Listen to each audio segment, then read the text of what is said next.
Welcome to the Sixth Man podcast. I am Sydney Newstater, your host, joined alongside Ed Moon, Patrick Rocca, and our lovely producer, Cole Moskovich. I'm all the way from Victoria, BC, here to talk about the Toronto Blue Jays. And man, what a season it's been already. It feels like I'm 100 years older since the opening pitch on opening day. And the Jays had hot bats in April, but the hot bats have cooled off, and maybe this is the team that we were really expecting to see. Ed, what's gone wrong so far for the Toronto Blue Jays? You're right that the Blue Jays, had hot bats, but they also had uh, great pitching. They were one of the best in the AL East. No, in the majors. They were first in the AL East as well. But that trend has seemed to come to an end. The pitchers have come back down to earth. Most of the starters, including Marcus Stroman, who has been the ace for the Toronto Blue Jays, they're all they're not doing great now. The pitchers, obviously, they get a head start in the beginning of the season because the batters are not used to the new pitchers yet and the new pitches. But obviously now they have caught up, and the Blue Jays, I don't know where they go from here. They're 2-8 in their last 10 games, and it doesn't really look like they're going to start winning again. And, further to that, the rotations still actually hold up okay. If you go back to last Monday and watching Marcus Stroman get shelled for 5 runs in 4 innings against the Twins, that was actually the first such game of the season for him. He entered that game with a 2.19 ERA. Almost every pitcher on this roster has been either performing to where they were supposed to be in their primes, or performing way above expectations. What's funny, though, is I wouldn't exactly say the Blue Jays had hot bats to start the year. They had some timely hitting, but the underlying sort of question mark, even within the first week or two of the season, was even if runs are being driven in, the on-base percentage through the first 2 weeks was still the worst in baseball. Yep. And anyone can tell you that on-base percentage at the end of the day is going to be the great equalizer on offense.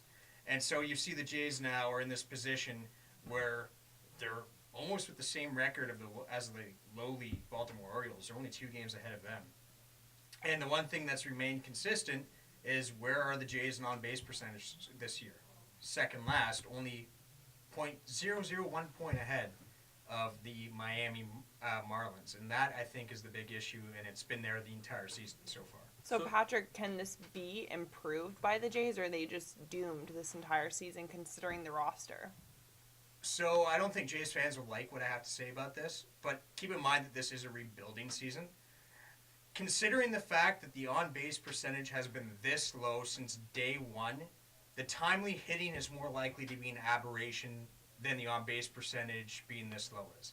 Because the on-base percentage at this point has been terrible for a month and a half. So therefore, I think this is what the Blue Jays are.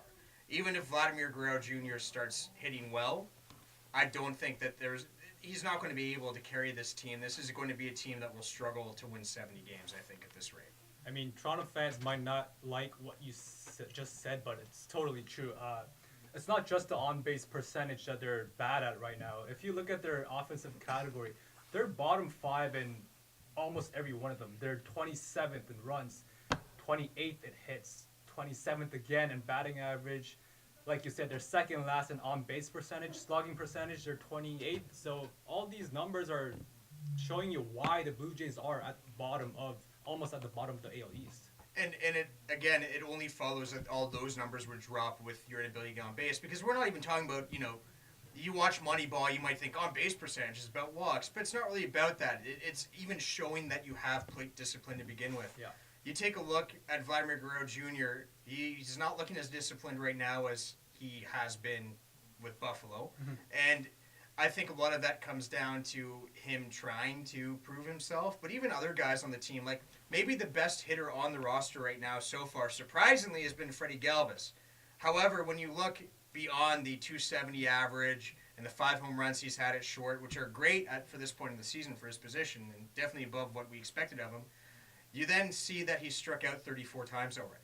And that's not an uncommon theme for the rest of this team. Go look at how many guys are already at over 30, 40 strikeouts, and we're not even at 40 games into the year, really. I think they just played their 40th game. So this team is striking out a lot, and that's going to lead to all those numbers dropping. You already have spoken about him a little bit, but Vladdy Guerrero Jr., we had very high expectations as a Toronto fan base when he was brought up, that he was going to at least hit a couple balls, and that really hasn't happened yet. You kind of discussed it a little bit, but I was wondering if you could go into it a little bit further, Patrick. Do you think that he's trying to do too much since he's been called up, or do you think he's just not ready to be what this team needs him to be?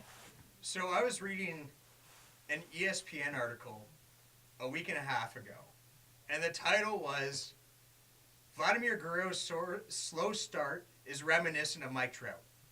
That's the issue right now. So even when he does bad, they're like, oh, don't worry, Mike Trout was just as bad to start the year. He'll turn into Mike Trout. The guy just turned 20 years old. I think people forget that about Vladdy, is that he is still extremely young, and he's called up in the year of the rebuild to be a savior, and I just don't think he's ready to take the next step to be a savior. And why would you want him to as the Jays fan base when you know that for the next 3 to 5 years you're going to be in a rebuild? Maybe, yeah, he'll have good numbers, but you don't need him to automatically step up and be the guy. Exactly, yeah. You're totally right. That also happens when the whole world is basically looking at you to save the Blue Jays. I mean, he's kind of struggling because also, like, at the same time, the pitchers are not really giving him too much to hit because they're throwing either balls or, like, pitchers are not. They don't make mistakes at Vladdy right now. Also because there's no one behind him to protect Vladdy. So they know if they get Vladdy out, then the next batter they have no problem dealing with. And also all this pressure on Vladdy Guerrero Jr. Oh, he finally came up. He's the number one prospect in the world, basically. He comes up. He's batting around a $1.66 right now. He still hasn't had a home run. But he's starting to put a few bats out together. He's had 3 hits in his last 2 games. So it's maybe coming along. I don't think, like you said, Sid, it's not a big deal if he's struggling. And if you want to talk about how much pressure's on him, you take a look at some baseball card prices right now. His rookie card from Bowman, some of the variations are like $60,000 US. Like, not only is the team invested, the media's invested, but people are even financially putting their own wealth. Like the common day man investing into Vladimir Guerrero Jr. The amount of collective pressure that he's facing is insurmountable right now. And how much extra pressure do you guys think is added by other Toronto sports teams that have legitimate superstars? You see Kawhi Leonard with the franchise altering moment to the Raptors, and you see some young superstars on the rise with Austin Matthews, Marcus Smart, and Mason. And so as a Toronto sports fan, these 3 big teams, and one of them, you have this guy that you think is a star, but he's just turned 20. He's just starting out. He's played less than 20 games in the majors, and everyone seems like, oh, why isn't he hitting home runs? But I think there's definitely, if the Raptors' best player was Jose Calderon, and the Leafs were still missing the days of Matt Sundin, then maybe there wouldn't be so much pressure on that. I think that's a great point, Cole. You know, it's kind of everything is just the perfect storm of bad news for Vladimir Guerrero in terms of the recipe of sports in this city right now. Because you take a look at it, as you mentioned, John Tavares, Kawhi Leonard, but even on top of that, his dad is a Canadian baseball legend too.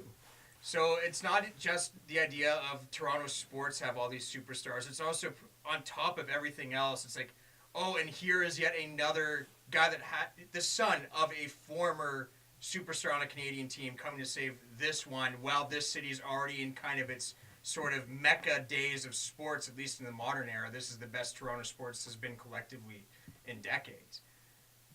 Well, I think you nailed it too, Patrick, and so did Cole, is that this is a time where there are high expectations for all of Toronto's big 4 franchises. And like we talk about here on the 6-Man podcast, you have Austin Matthews with the Toronto Maple Leafs, and then you have Kawhi Leonard with the Toronto Raptors. You need a big name other than Marcus Stroman to be Mr. Toronto for the Toronto Blue Jays, and that's why Vladdy fits the bill, even though I don't think he's ready to assume the role. Maybe he's not ready right now, but I think in the long run, maybe 2 years, 3 years from now, he can be that Kawhi Leonard. He can be that Austin Matthews